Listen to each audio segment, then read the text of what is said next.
Now let's talk about him for a second. Let's backtrack. 2017. I told y'all in December I got raped. Okay.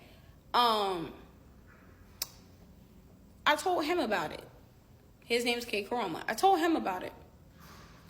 First of all, he's my dad's friend. So I'm really thinking like, okay, you know what I'm saying? I'm thinking I could trust him because he's a smooth talker. He's definitely a smooth talker. So I'm really thinking I can trust him. So I told him what happened. Mind you, I ain't even tell my dad what happened to me. I told my family because unfortunately I felt like I couldn't. And it was proven right. I couldn't tell my family. When I did tell them, it was just a dry response like, oh, that's all you had to say. Nothing. So anyways, I told him what happened. And this guy that I was talking to at the time that was on the Olympic team, ain't gonna lie, I sent him a nude. I have a pass.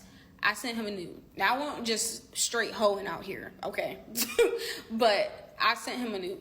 So he showed everybody and he showed him. How did I know? Because he told me. He was like, you mess with so-and-so? I said, yeah, we just, nothing serious. I find him attractive, find me attractive, whatever. He sent me one, I sent him one. He tells me, and I cry my eyes out, I ain't gonna lie. Because I'm like, why would you do that? You know what I'm saying? I'm not showing nobody your stuff. Like, why would you do that? And he tried to make it seem like he really cared. And he was like, why do you do that, though? Like, why didn't you respect yourself? Why would you take a picture of yourself and show him? And I was like he really made it seem like he cared. Like, that's the crazy thing. Like, he really made it seem like he cared about me. And I said, like, he was like backtrack a little bit. And we got deep with it. And I told him what happened to me. And I was like, I'm not gonna lie. I said, after that happened to me, like, after I got raped, like, I don't know how to explain it. And he was like, I understand. I'm around girls that go through it all the time. I bet you are, because you're the one that's doing it, dummy. Like, you're literally the one that's doing it. So I was like, I bet you are. I bet you are.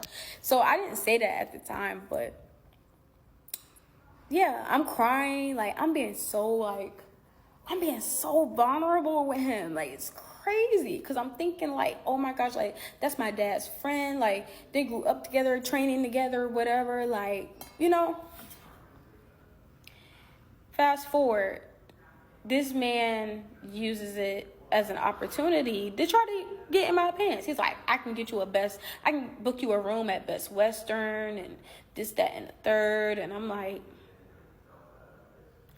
I was like, okay. I was like, is it for training or like, because that's what I'm thinking it's for. And he's like, no, like, don't you want to spend time with me, this, that, and the third? I'm like, I said, what do you mean? Like, because I'm not really getting it. He was like, you don't find me attractive? I was like, no, you're handsome. I was like, yes, you are attractive, but where I'm not understanding. He was like, you can trust me, you can send me stuff, I was like, oh, so I was like, you did all of that for that? So I start cursing him out. I start getting mad. And he was like, see, that temper. I said, bro, I don't care. You can say what you want to say, whatever. But I said what I said. I'm like, you really, like, you never cared. Like, you trying to make it seem like you cared about me and stuff like that. You've never cared. Like, be for real. So I'm going to bring him back when I talk about Clarissa, about that whole situation, because it's really sick.